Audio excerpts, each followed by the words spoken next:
வணக்கம். நம்ம சேனல் சார்பாக உங்கள் எல்லாருக்குமே அன்பான வணக்கம்.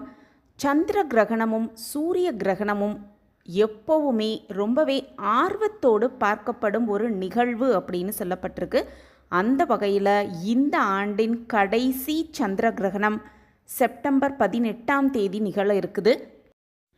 அந்த சந்திர கிரகணம் நடக்கும் அந்த நாளில் நம்ம வீட்டு பூஜை அறையை மூட வேண்டிய நேரம் என்ன அப்படிங்கிறத பற்றியும், கிரகணம் முடிந்த பிறகு எதை தண்ணீரில் கலந்து குளிக்கணும் அப்படிங்கிறத பற்றியும், வீட்டை சுத்தம் செய்யும் பொழுது எந்த பொருட்களை சேர்த்து வீட்டை சுத்தம் செய்யணும் அப்படிங்கிறத பற்றியும் இந்த பதிவில் தெளிவாக தெரிஞ்சுக்கலாம். பதிவை முழுமையாக பாருங்கள். அப்போ தான் உங்கள் கேள்விகளுக்கான பதில் இந்த பதிவில் இருக்கும். வணக்கம். நம்ம சேனலுக்குள்ளே உங்கள் எல்லாரையும் வரவேற்கிறதுல எனக்கு ரொம்ப ரொம்ப சந்தோஷம். இறைவனோட ஆசிர்வாதம் எல்லாருக்கும் கிடைக்கட்டும். இந்த ஆண்டு பார்த்தோன்னா 2 சந்திர கிரகணங்கள் நடக்குது. அந்த சந்திர கிரகணங்களில் ஒன்று ஏற்கனவே மார்ச் 25ஆம் தேதி அன்னைக்கு நிகழ்ந்தது.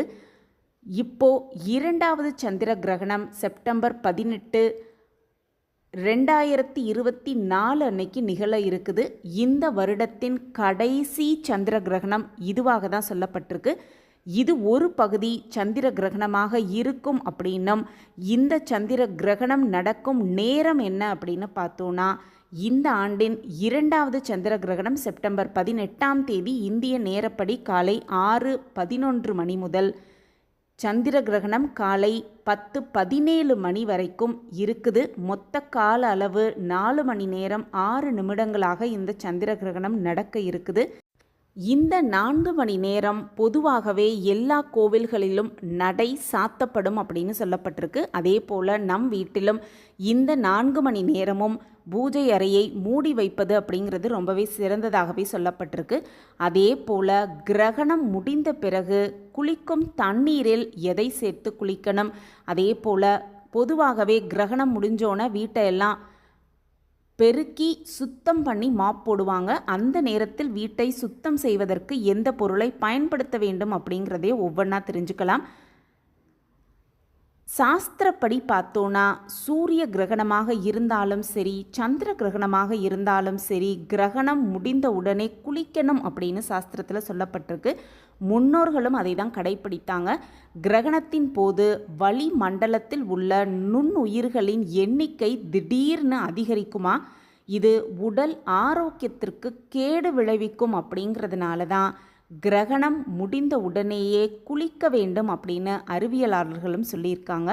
அதே போல் வீட்டையும் சுத்தம் செய்யணும் அப்படிங்கிறதும், கிரகணம் முடிந்தவுடன் தண்ணீர் வைத்து வீட்டை சுத்தம் செய்வது ரொம்பவே ஒரு சிறந்த விஷயமாக பார்க்கப்படுது. அப்படி குளிக்கும் பொழுது கண்டிப்பாக தலைக்கு குளிப்பது அப்படிங்கிறது ரொம்பவே ஒரு முக்கியமான விஷயம். அப்படி குளிக்கும் பொழுது, கிரகணம் முடிந்தவுடன் குளிக்கும் பொழுது தண்ணீரில் 2 சொட்டு பாலை சேர்த்து குளிப்பது அப்படிங்கிறது ரொம்பவே ஒரு முக்கியமான விஷயம். பாலுக்கு தோஷமே கிடையாது அப்படிங்கிறதுனாலும், அந்த தோஷம் இல்லாத ஒரு பொருளை தண்ணீரில் சேர்த்து நம்ம குளிக்கும் பொழுது நம்ம உடல் ஆரோக்கியத்திற்கு கேடு விளைவிக்காமல் நம்ம பாதுகாத்து கொள்ளலாம் அப்படிங்கிறதுனால இந்த ஒரு விஷயத்தை சாஸ்திரத்தில் சொல்லி வச்சுருக்காங்க. குளிக்கும் போது, அதாவது கிரகணம் முடிந்து குளிக்கும் பொழுது, தலைக்கு குளிக்கும் பொழுது 2 சொட்டு பால் அந்த தண்ணீரில் சேர்த்து குளிப்பது அப்படிங்கிறது ரொம்பவே ஒரு முக்கியமான விஷயமாக பார்க்கப்படுது.